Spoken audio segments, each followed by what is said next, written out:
RDC est une et indivisible. De la population et de tout le monde, c'est qu'il faut tout arrêter pour faire face à cette situation. Et que nous ferons de cette terre richement bénie un réel havre de paix, de prospérité et de progrès social.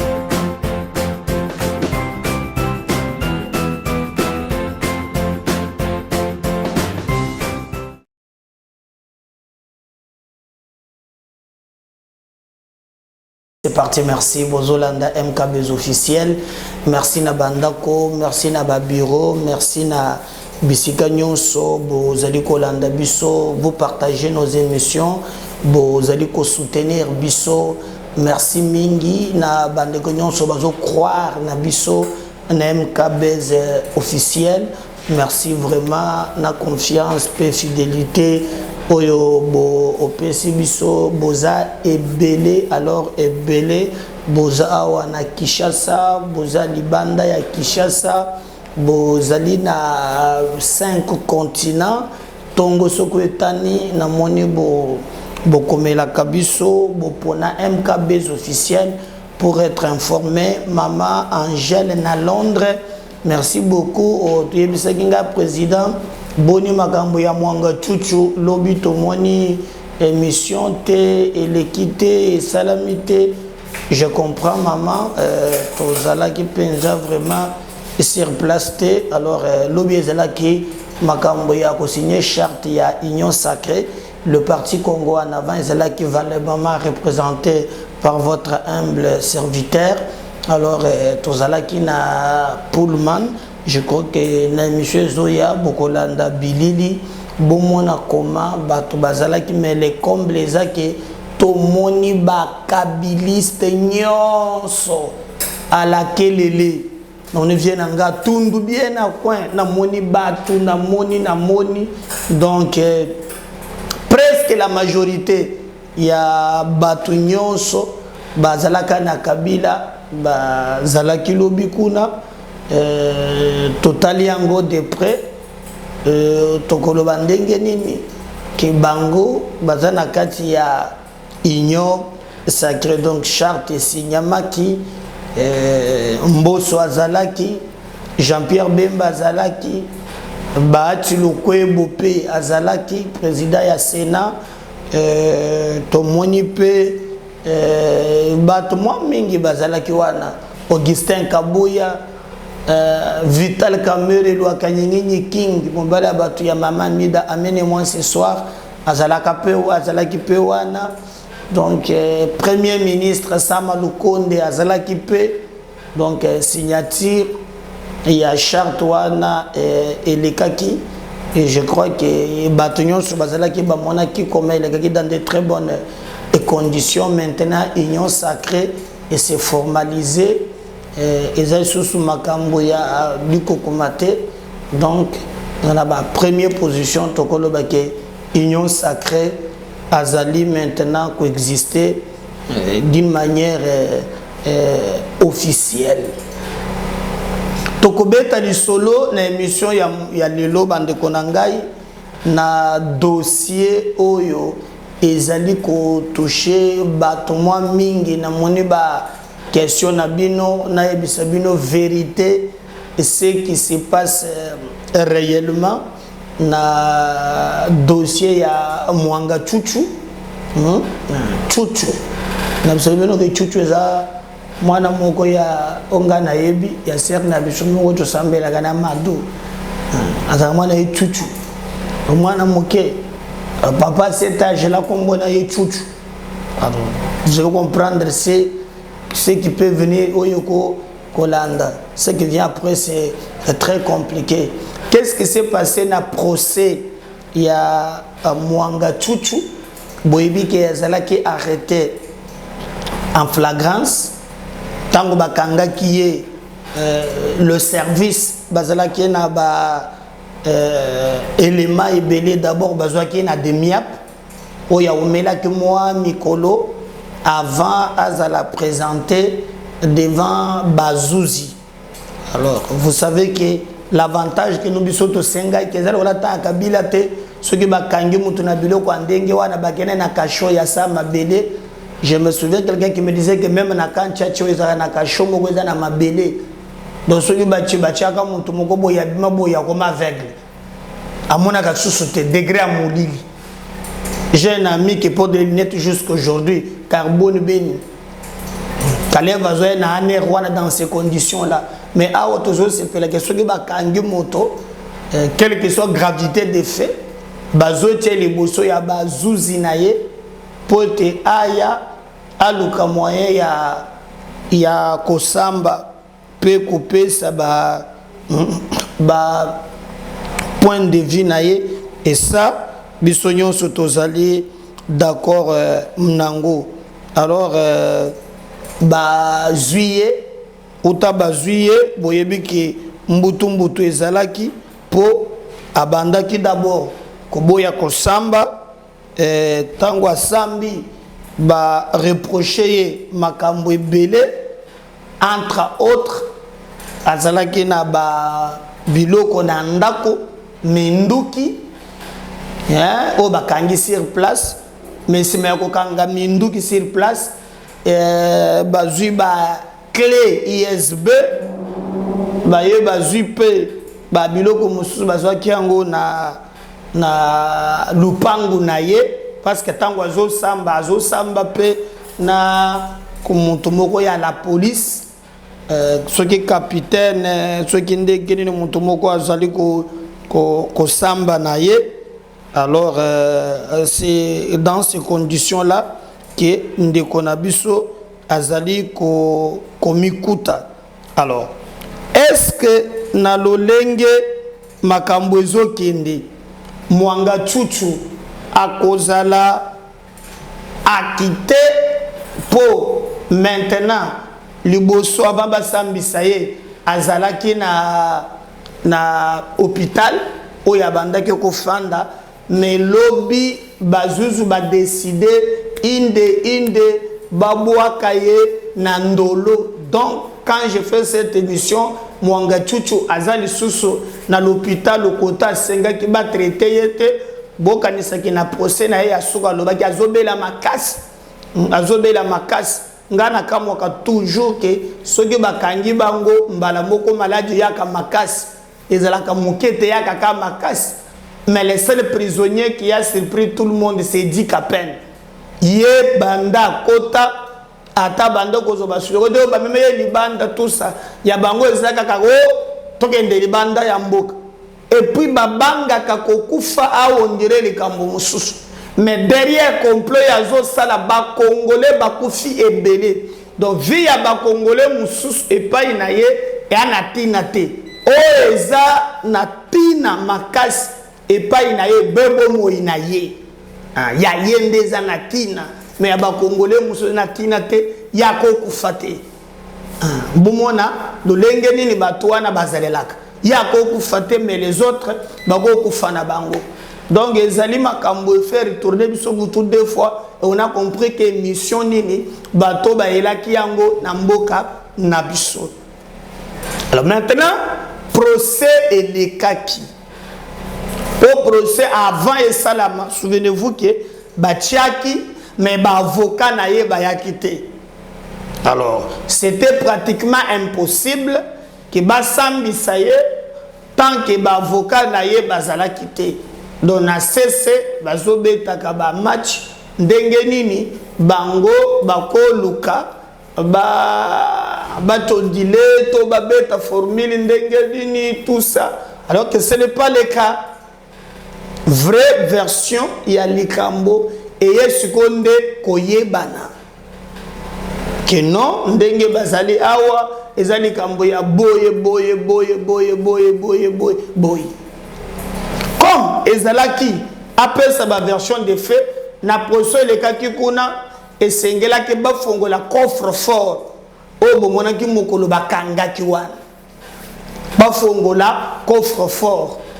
D'abord asamba ki la fa passer alobaki ke ye tango ba soldat bayaki azalaki na clé ayebisaki bango ke bang ya fongo la baboyi ba soldat bazui ba marteau na banini pote ba fongo la coffre fort ango.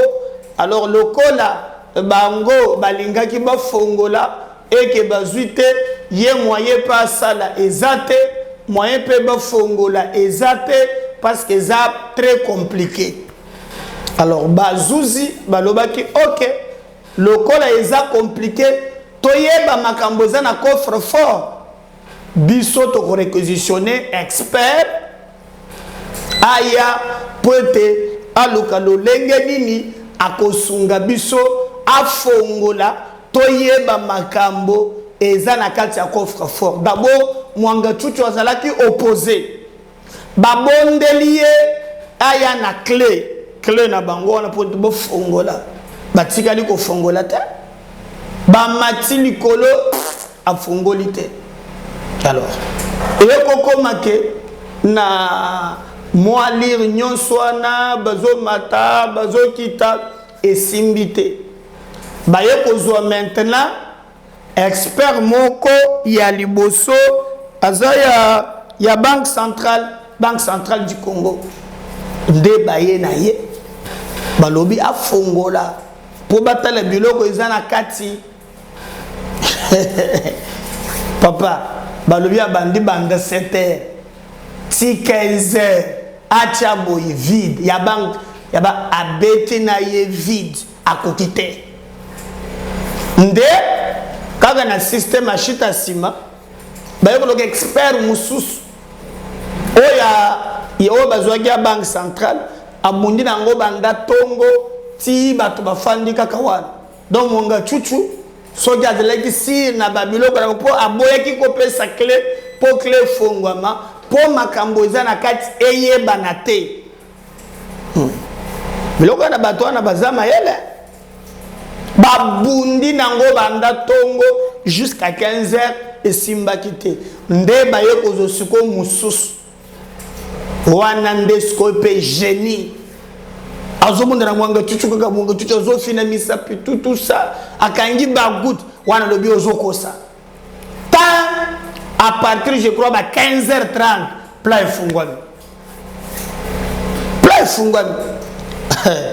bandeko na ngai TV za radio te biloko nini bazwi na coffre fort ya mwanga chuchu komo ne chuchu kombo ya mwana mogobo utobana ya sermado mo chuchu papa mokolo azanango me babiloko to moni na kati kuna okonji mata très compliqué. Alors en complicité na mandoko za na technique bazo tie la bino bon mona d'abord là je illustrer ka ba photo ya liboso botala mandoki bone mandoki wana bazui yango na nini ya mwanga chuchu ya mibale et ya de Motorola ozomona bali sophistique wana bozomona na ngambo mususu andero ya Motorola botala siko ba CD hein na ba bande cassette bozomona yango wana siko balobi nde ba donner nyonso yo kaka allo le Motorola que vous voyez le professionnel en fait mwanga chuchu bana système moko ba yebike il y a des réseaux tango ba communiquer ba ko contrôler communication na bango pour mon difficulté yav o bakangi na makala o yazalaki charger na ba opération à l'est bazwaki pona nini tango azobenga bande komoko po balungwa na front alors azaki na simo ya RTL ya ni sike soki abengi abuki yango mbala moko alors que tikali trace tikali ndeso na système na bango ya lisu lokolo ya lisu.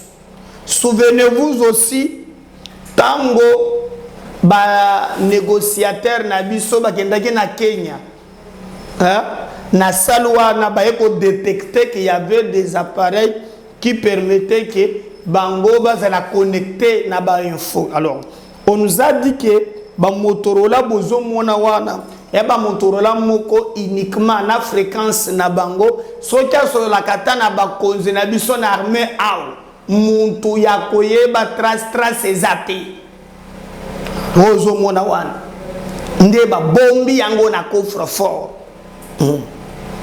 ba cassette wana nde vraiment nyonso o mona kasoki ba kamati pa ba bwakene Kigali atali ba opération de nini ba sololaka yango mona ki ezalaki pratiquement impossible à boyaka ba fongola nini wan ba munitions quand on n'en parlons pas mais il y a aussi des caméras professionnelles tala ba bande na biso oyakala ya mbutakala yango wana ozomona ba bande na biso wana eza na kati ya eloko ya mwanga tutu.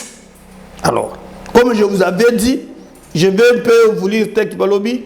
Le coffre-fort de Mwanga Tutu a été ouvert avec 1000 et une difficulté de 9h à 15h30. Boyoka de 9h et puis ils ont fait appel aux spécialistes de la banque mais n'ont pas pu ouvrir et cela ont fait recourir à un autre spécialiste qui a su ouvrir aux environs de 15h30. De l'ouverture du coffre-fort, c'était la caserne d'Ali Baba. 1300 documents de haute sécurité. 1300 documents de haute sécurité. Les téléphones satellitaires qu'il parlait avec Kagame. Boyi bapla na lobi bien boye na bandeli ba fongoli yango na 15h30 bakuti 1300 documents haute sécurité bakuti le téléphone satellitaire donc le kakana réseau direct na satellite le bakana Kagame Museveni Sassou Lorenzo et Bongo Mboko yo Congo na banini satellitaire one asololaka yango 1 na Kagame 2 asololaka na Museveni 3 asololaka na Sassou 4 asololaka na Lorenzo na Bongo oyo lokolo na lobo esale mouvement ya Gabon et autres présidents de l'Occident y compris les numéros téléphoniques. Le document classé top secret depuis l'assassinat de Mouzé Laurent Désiré Kabila. Les documents depuis l'assassinat de Mouzé Laurent Désiré Kabila. Planification de l'assassinat de Félix. Le format par la France de 18 pilotes Tutsi au Mozambique qui devraient piloter les sites de notre défense avec objectif de prendre le pouvoir après l'assassinat du président. Nakoya, Nazotangano Nakoya, Zoko pour Melamai, MKB officiel à Enabaplan, Zoko pour Melamai. Plusieurs pères sont impliqués et leurs noms y compris, leur dialogue s'y trouve dans ce coffre-fort. Trop de choses qui éclaboussent même certains au pôle. C'est la raison de la décision cet après-midi de lui transférer dans la prison de haute sécurité d'Endolo. Sukoyo, wananatangi, tobete suko masolo, malembe. Tango bakangi Mwanga Tutu. Plan ya coffre fort balingi bafungola yango te. Babundi bakomiti na niveau ya niveau à partir de 15h30. Ba expert à liboso ba échoué. Ya mi balé ba réussir koyo ko fongola plan wala. mais tango ba fongoli bandeko na ngai bakuti makambo na kati moko yo na yebisaka bino sona bato bazo ganga boyebi pourquoi te yo pe inconscient okoye okoti pe na jeu na bango mais oyebi plan na bango pona Congo te ya liboso esengeli boyeba ke tango bafongoli bakonte badocument top secret 1300 oyo eza na sécurité ya makasi 1300 baye kokuta sikoyo kaka na coffre fort wana ke mwanga tuto solaka na alo boye te azana ba appareil satellitaire donc moyen ya ko retracer trace na yawa ezate communication na ye mubulu po bozo oba audio bozo oboy bazo contrôler awa te mais hier azo jouer awa pour na ba président ebele na yebisaka bino la fois passée que Sassou Nguesso oyo aza correct te maintenant bakuti ke asololaka na bato ebele na nini wana satellitaire asololaka na Kagame oya Rwanda qui nous agresse tongo pourquoi à l'est de la République démocratique du Congo oya tindi ba soldat na ye awa yango zomona et je veux même vous lire nini mokoboye oyo Uganda lobby ke ye boye na boye makambo ya Congo azana katite président kutu ya Kenya Uhuru Kenyatta azana Rwanda alobi bien ke basoda bakoya awa bako sécuriser région pour élection ile kana kimia boye na boye Angus Roche à part Kagame Mwanga Chuchu a en contact permanent na Museveni. En contact permanent na Museveni. Tango tolongo na Museveni, Mwanga Chuchu a en contact permanent na Sassou Nguesso, chef coutumier ya ba président. Akoyo kata soni te. Alibe wana mais Mwanga Chuchu na alo azana yepe na singa basololaka nini bako solola bandeko na ngai makambo eza bebo mboka na biso Congo tala complot oyo batu toye na bango awa bakomi koloka bazwa mabele na biso biso tondimi ke bazala ba congolais ayo komisiko ya ba problème en dehors ya Museveni en dehors ya Sassou même na président Lorenzo Yangola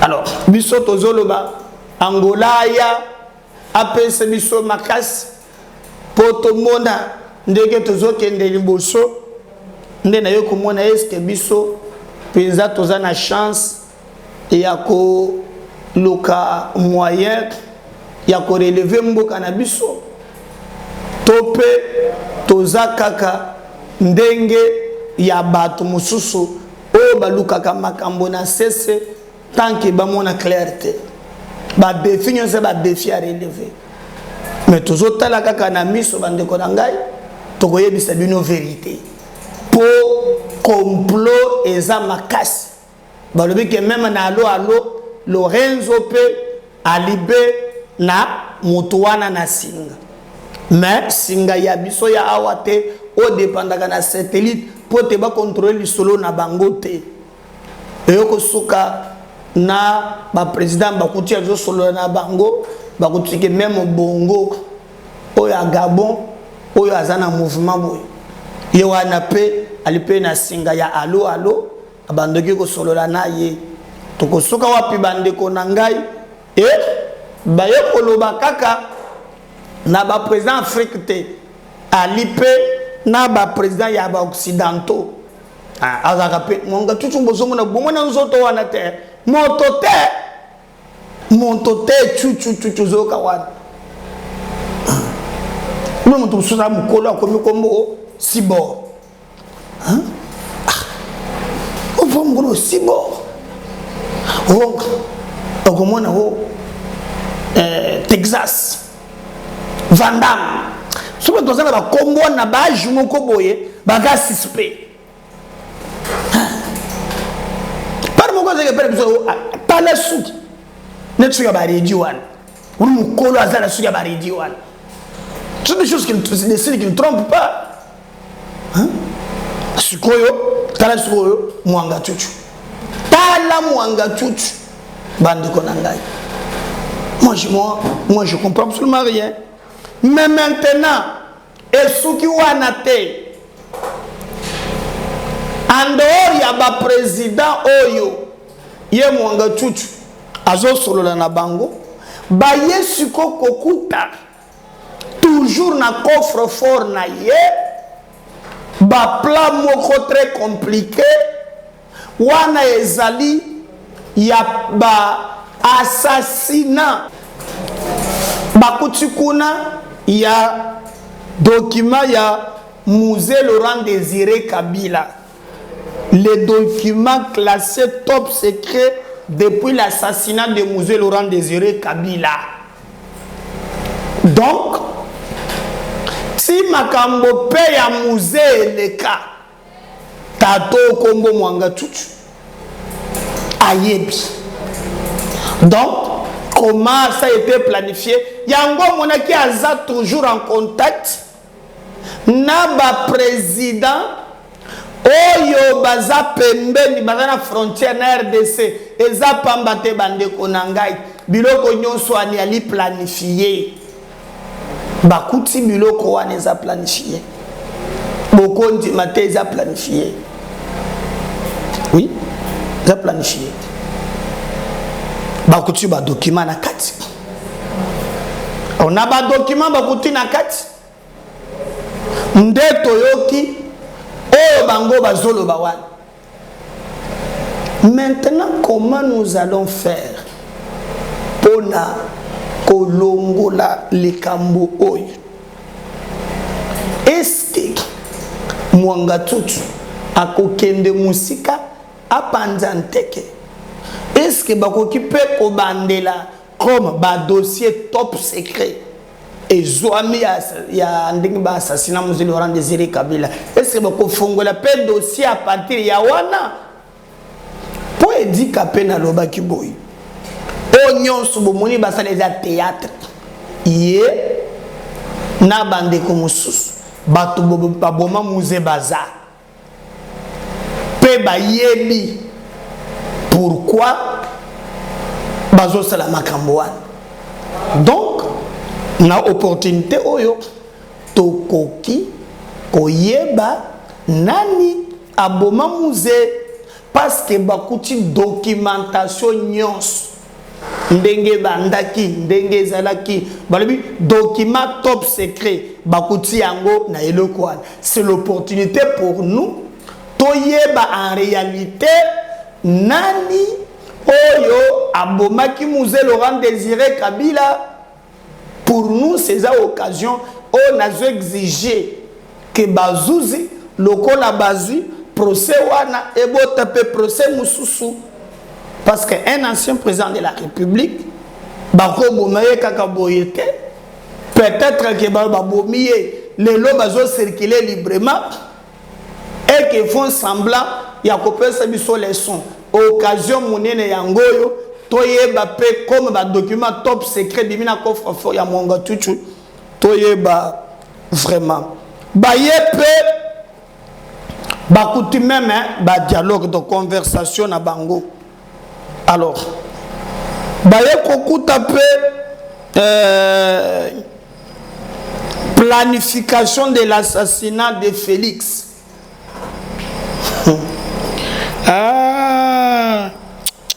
Maintenant na zongi juste donc je crois que okoluka image moko ya ndolo au général moko asamba dobaka ke il faut amener un président.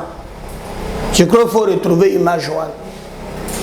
Pour baye kokuta na kati ya coffre fort ya mwanga chuchu plan mobimba ilolenge nini bakoki ko éliminer physiquement le président de la République. Vous vous souvenez quand le président Bimi Libanda Yamboka a salaka interview moko na bandeko ya France 24 na RFI. Il avait dit que plan moko ezalaki pour empêcher l'organisation des élections. Il fallait à tout prix que l'élection soit rematée. Et comme Tshisekedi a vu maintenant chemin, il y a aucune élection, n'a pas condition wana et comme un peu très compliqué, il faut à tout prix la battre. Et d'ailleurs, même les informations, au moni, il faut bazoa goma pour être obligé Tshisekedi à négocier na ba Rwandais et l'obligation est claire bazoa ba soldats rwandais batia bango na armée na biso. Et vous avez dit que Tshisekedi a transigé à lobby, pas question les sous. Il y a tous akaba rwandais tocha bango na armée na biso. Et cette histoire pour na Kagame ça que les autres défier.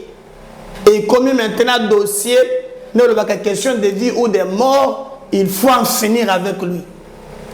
Ah, il faut en finir naïe. Na ba méthode nyons, na ba mécanisme nyons, il faut en finir avec Félix. Ça c'est clair. Désolé ba. Toko kende wat. Quel est le schéma clair côté Likambouane et Kokomi la biso bande konanga jusqu'à présent flou.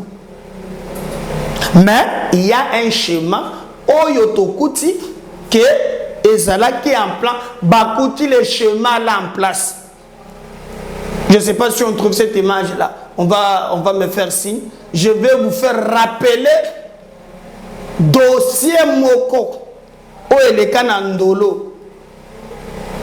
Bakuta qu'il y avait un groupe de gens bien organisés. Bazala qui prêt. Biakoluka va faire assassiner le président de la République. Et soldats wana kutoloba kike tango baye bakoti na babilo kolokola na syllabis. Alors ndoka na syllabis na kati wana ezalaka minduki. Mena minduki wana balakisaki yango bepesa nani bamemela bato moko ya bataillon Simba oyo bazalaki na ndolo. Soki bakomi kuna bacrée trouble plan esalema basala Tshisekedi oyo basalaki musée. Dieu merci que bato bazalaki prudent na entrée wana ils ont réussi à arrêter bato wana. Et moko na bango a témoigné le baki non en tout cas plan abisso et c'est qui plan moko macabre mais beau permettre ngai na mwana président pour na yebise makambo oyo nzoka ba plan ezalaki na dossier net na ba dossier oyo ya ba mwanga chuchu. Vous comprenez? Ba kuti que le plan était déjà na niniwan. Alors, biso, makambo nyonso kozonga leza lelo te. Eza makambo ya kala. Mais Dieu merci que bandi kobima. Et bandi kobima. Donc en fait, les gens veulent que mboka na biso ezonga sima. Dieu merci que plan wana ezalaki ezaya kosimbati. Mais soki te bakutupe kuna il y a aussi le format par la France de 18 pilotes Tutsi au Mozambique qui devraient piloter les sites de notre défense avec objectif de prendre le pouvoir après l'assassinat Yafati. biso tant tozalaka na babuzo bawa tozofingana. Mais il y avait déjà plan moko. Basi déjà batindaki na formation 18 pilotes.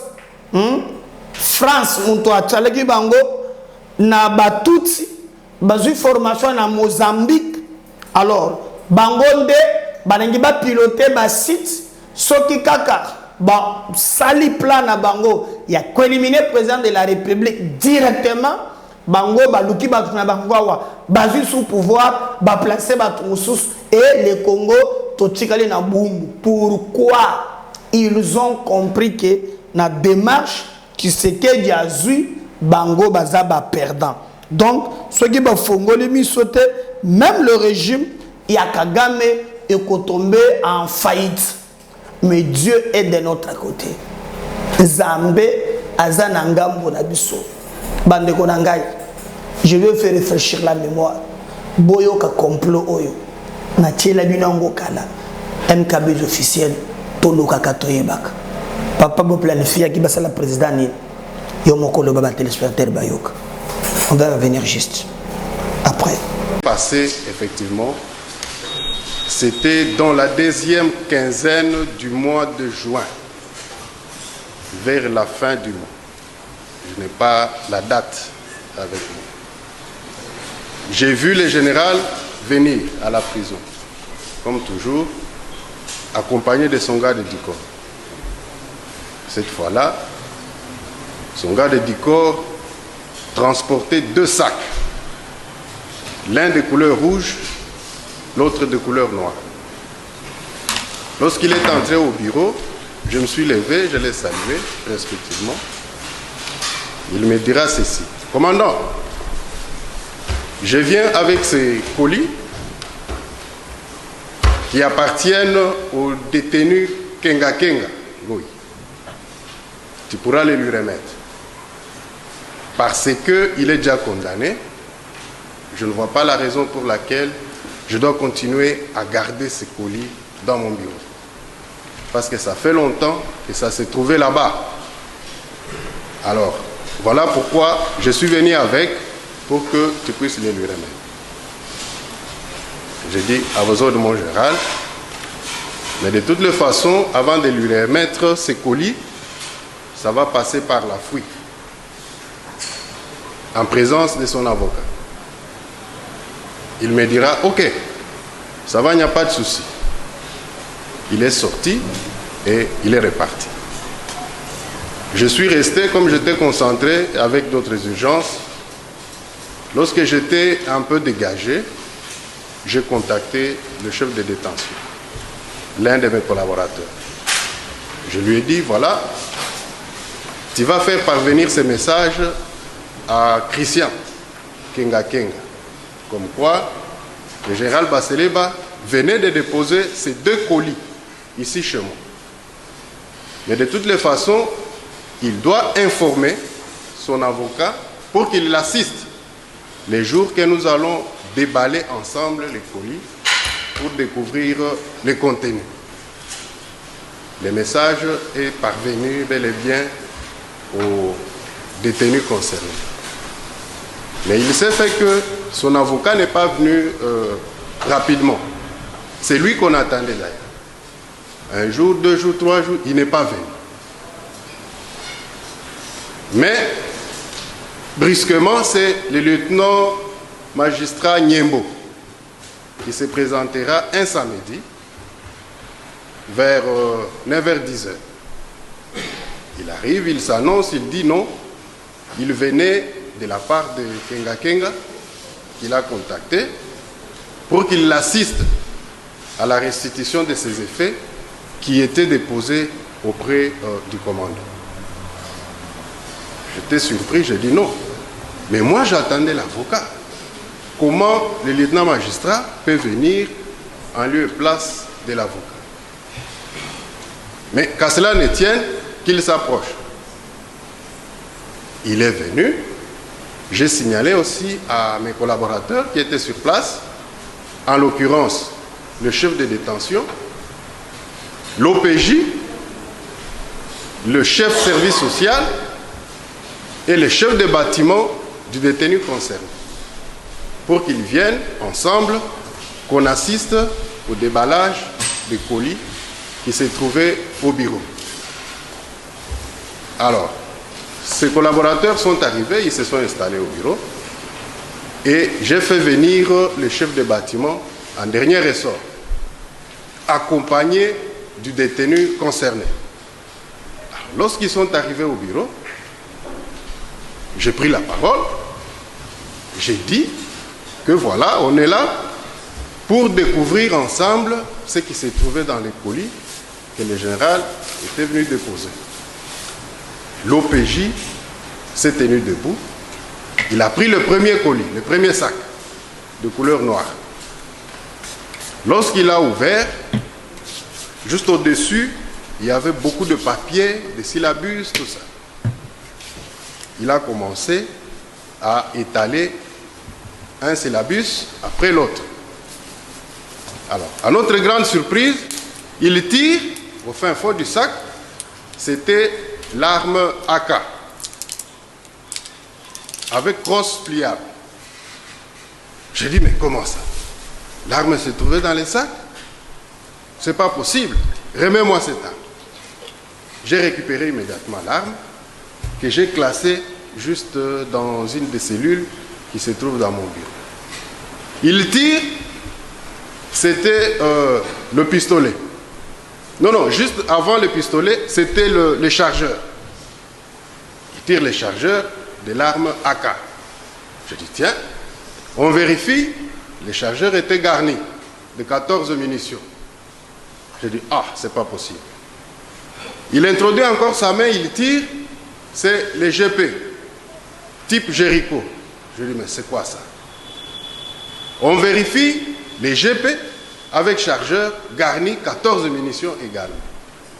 J'ai dit, mais c'est pas possible. Je récupère encore les GP, j'introduis dans les tiroirs qui se trouvent dans mon bureau. Il continue à faire sortir les effets.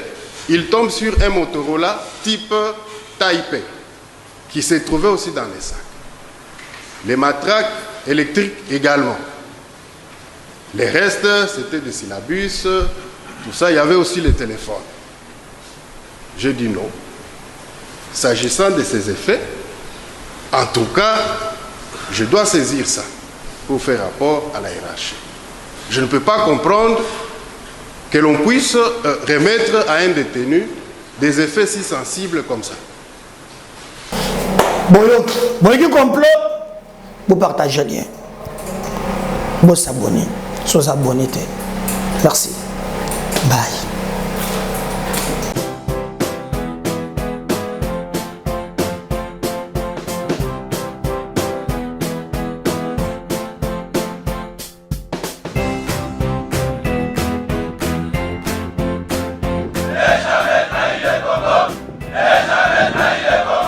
La RDC est une et indivisible. De la population et de tout le monde, c'est qu'il faut tout arrêter pour faire face à cette situation. Et que nous ferons de cette terre richement bénie un réel havre de paix, de prospérité et de progrès social.